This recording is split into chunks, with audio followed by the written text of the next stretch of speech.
Kevin Feige reportedly went to bat hard to get Miles Morales into Spider-Man 4. Sony told him no, and honestly, that one piece of behind-the-scenes drama tells you everything you need to know about where Spider-Man stands in 2026, how complicated the Marvel-Sony relationship still is, and why the eventual live-action debut of Miles Morales is going to be the most anticipated moment in superhero movie history whenever it finally happens. But let's back up, because there's a lot going on here. And Brand New Day itself is shaping up to be one of the most ambitious solo Spider-Man films we've ever seen. It hits theaters July 31st, and the more details that come out, the more it feels like Destin Daniel Cretton has been handed something way bigger than a straightforward Spider-Man sequel. The single biggest thing Brand New Day is doing for Peter Parker is finally cutting him off from every safety net he's ever had. 4 years after the events of No Way Home erased him from everyone's memory, Marvel's official synopsis describes a Peter who lives completely alone and has devoted himself entirely to being Spider-Man. No Avengers support structure, no Stark tech, no friends who recognize his face. The city he protects doesn't even know his name. That version of Peter Parker is completely different from the one introduced in Homecoming, and Feige has been open about the fact that the goal with this film is to finally portray Holland as a proper Spider-Man. Street level, instinct driven, no shortcuts. That context matters enormously for everything else happening in this movie, because the story Brand New Day is apparently telling is huge. Tombstone and Scorpion are confirmed in the film, then there's John Bernthal back as Punisher, whose presence in the film reportedly sets off a domino chain of consequences. Mark Ruffalo as Savage Hulk is also in this, which would be the first time we've seen that version of Banner's alter ego in years. But the cast member generating the most conversation, by a significant margin,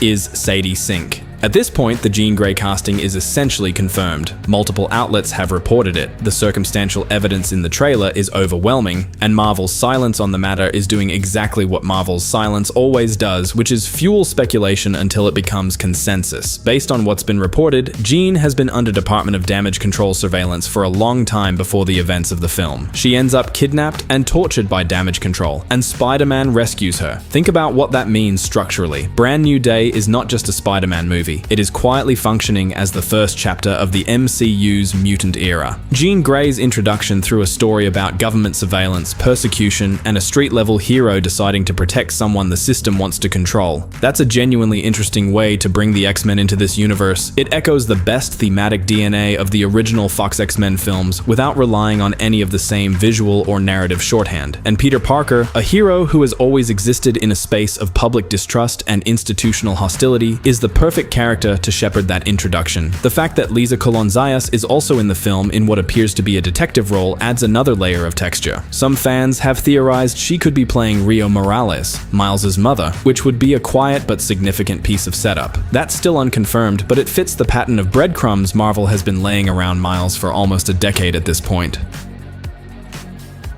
Which brings us to the Miles Morales situation, because that is genuinely where the most interesting and frustrating story is happening right now. The setup for Miles in the MCU has been building since 2017. Donald Glover played Aaron Davis, Miles' uncle, in Homecoming, and at one point in that film, Davis references having a nephew who lives in New York. Miles Morales as a character first appeared in Ultimate Fallout issue 4 back in 2011. In just over a decade, he became one of the most culturally significant superheroes Marvel has ever created, headlining comics, animated series, video games, and an Oscar-winning animated film trilogy. Every medium has given him his moment, every medium except live action. And the reason for that is not a lack of interest on Marvel's part. Kevin Feige reportedly pushed hard to include Miles in Brand New Day, but he confirmed publicly, in a roundtable attended by Variety, that Marvel's plans for a live-action Miles are currently, in his words, nowhere, and that Sony had told them to stay away. The reason is straightforward. Sony wants to finish the Spider-Verse animated trilogy before Marvel introduces a live-action version of the character. Beyond the Spider-Verse is currently scheduled for June 2027, and that is the deadline Marvel has been given, nothing before then. From Sony's perspective, this makes a certain amount of business sense. Spider-Verse movies are genuinely extraordinary works of art and commercial triumphs, and introducing a live-action Miles before that trilogy concludes could dilute the storytelling impact of the animated version's finale. Across ended on a cliffhanger that left Miles stranded in a universe that wasn't his own, facing a corrupted alternate version of himself who has taken on the Prowler mantle.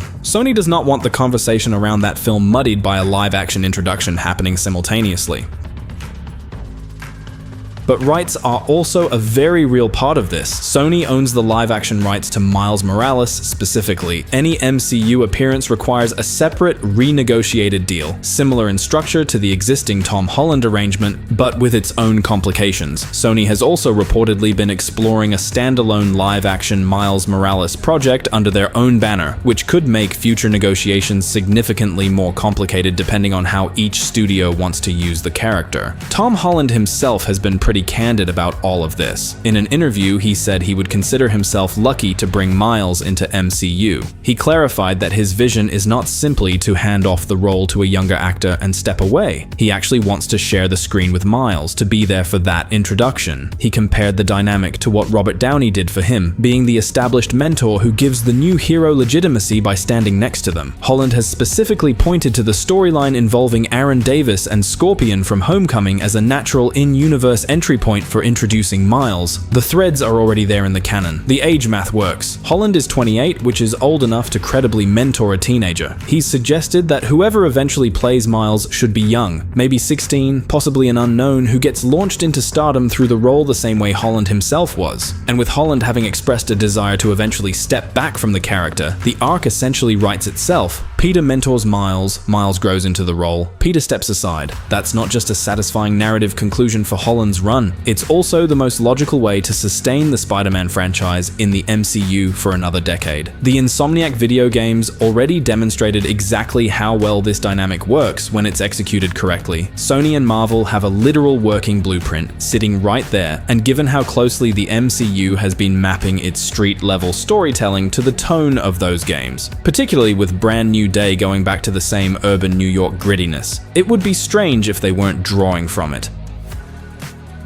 The post-Spider-Verse window in mid-2027 is the realistic earliest moment for a live-action Miles debut in MCU. That could mean a significant role in Spider-Man 5, which would likely be Holland's final chapter before he passes the mantle. It could also mean a quick cameo in Secret Wars, which is worth noting because in the comics, Secret Wars is actually the storyline that brought Miles Morales into the main Marvel continuity from the Ultimate Universe. The MCU's version of Secret Wars is obviously going to function very differently, but that thematic echo is not something Marvel would ignore. Here's the thing about Miles that gets lost in the conversation about rights and timelines and corporate negotiations. He is not a replacement for Peter Parker, he never was. Miles has his own powers, his own origin, his own rogues gallery, his own emotional mythology. The invisibility and venom strike abilities are entirely his. The relationship with his family, the complicated shadow of his Uncle Aaron, is its own story that has nothing to do with Peter beyond the shared identity of Spider-Man. He doesn't erase Peter's legacy. He inherits the symbol while building something entirely new underneath it. That's why the delay, frustrating as it is, might actually be the right call. Rushing Miles into Brand New Day just because the pieces are in place would risk exactly what Sony is afraid of: a diluted, underdeveloped introduction for a character who deserves better. Done correctly, with proper setup, and a story that takes his specific identity and background seriously, a live-action Miles Morales could be one of the defining superhero debuts of the decade. The animated film set a standard. The games proved the mentor dynamic works. Brand New Day is building the right version of Peter Parker to make it all click. Sony closing the door on Miles for now is frustrating, but it also means that when that door opens, what's on the other side has to be worth the wait. Given everything being constructed around Brand New Day, the mutant groundwork, the street-level ecosystem, the evolution of Peter into someone who has genuinely earned the right to stand next to a new hero, that moment feels closer than it ever has.